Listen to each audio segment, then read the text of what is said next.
বর্তমান সংবিধানের ৭০ অনুচ্ছেদ সীমিত আকারে রাখার পক্ষে বেশিরভাগ রাজনৈতিক দল। অবশ্য কয়েকটি দল এটি পুরোপুরি বিলোপ করতে মত দিয়েছে। জাতীয় ঐক্যমত্য কমিশনের সঙ্গে ৩০টি রাজনৈতিক দলের বৈঠক চলছে। রাষ্ট্রের প্রয়োজনীয় সংস্কার প্রশ্নে রাজনৈতিক দলগুলোর সঙ্গে আজ থেকে দ্বিতীয় দফায় বিষয়ভিত্তিক আলোচনা শুরু করেছে ঐক্যমত্য কমিশন। এতে সংবিধানের ৭০ অনুচ্ছেদ, সংসদের নিম্নকক্ষে নারী আসন, তত্ত্বাবধায়ক সরকারের কাঠামো এবং সংসদীয় আসন নিয়ে আলোচনা হচ্ছে। সংলাপের শুরুতে ঐক্যমত্য কমিশনের সহসভাপতি ড আলী রিয়াজ বলেন, যেসব বিষয় ঐক্যমত্য হবে সেগুলো নিয়ে হবে জাতীয় সনদ। পরের বৈঠক ঈদের পরে হবে। লক্ষ্য হলো সবাইকে নিয়ে একসঙ্গে আলোচনা করে বিভিন্ন বিষয় নিষ্পত্তি করা। পরে বিভিন্ন দল তাদের মতামত তুলে ধরে। includes many things. তো সুতরাং অর্থ বিলের বিষয়টা এখানে থাকা, অর্থ বিল হিসেবেই থাকলে ভালো, নট বাজেট। এটাকে আমরা ক্ষুদ্র একটা অংশে পরিণত করতে পারি না। জাতীয় নিরাপত্তার ইস্যুটা যদি আপনারা এখানে বিবেচনা করেন, তাহলে জাতির বৃহত্তর স্বার্থে ভবিষ্যতের জন্য এটা কল্যাণকর হবে।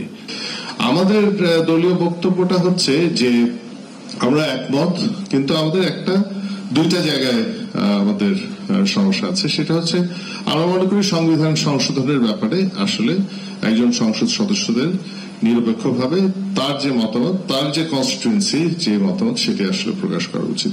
এখানে দলীয় থাকা উচিত না, এটা আমাদের একটা মতামত। দ্বিতীয় হচ্ছে আস্থা ভোটের ক্ষেত্রে আমার কাছে মনে হয় যে হর্স ট্রেডিং বা যেটা হয় নিশ্চয়ই সেটা হয়, কিন্তু ওই প্রধানমন্ত্রী হিসেবে যিনি নির্বাচিত হয় ওনাকে ৫ বছরের জন্য ফ্রি পাস আমরা দেওয়ার পক্ষে না। সুতরাং আস্থা ভোট দলীয় ক্ষেত্রে যে সরকার চেঞ্জ হয়েছে সেটা না, ব্যক্তির ক্ষেত্রে সেখানে আসলে আমরা মনে করি যে ৭০ ধারা বলবৎ নাও থাকতে পারে। এটা হচ্ছে আমাদের প্রশ্ন। কিন্তু অর্থ বিল শুধুমাত্র বাজেট প্রণয়নের ক্ষেত্রে এখানে দলের যে বিপরীতে সে ভোট দিতে পারবে না, সেটা স্পেসিফিক করা দরকার। তাহলে অনেক কিছুই অর্থ বিলের নামে কিন্তু চালিয়ে দেবে।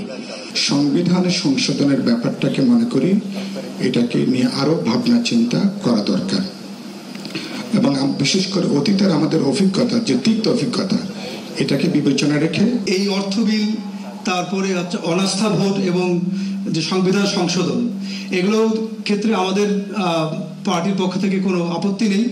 যদিও সংবিধান সংশোধনের বিষয়টা ইনিশিয়াল আমাদের ছিল না, কিন্তু আমরা এই ঐক্যমত্য কমিশনে জাতীয় স্বার্থ বিবেচনা করে আমরা একটা নমনীয় অ্যাপ্রোচ গ্রহণ করেছি। যে নীতিগতভাবে তো আসলে আমরা সবাই এই ৭০ অনুচ্ছেদ বাতিল চাই। আমাদের দলের পক্ষ থেকে আমরা এই বাতিলের কথাই বলেছিলাম।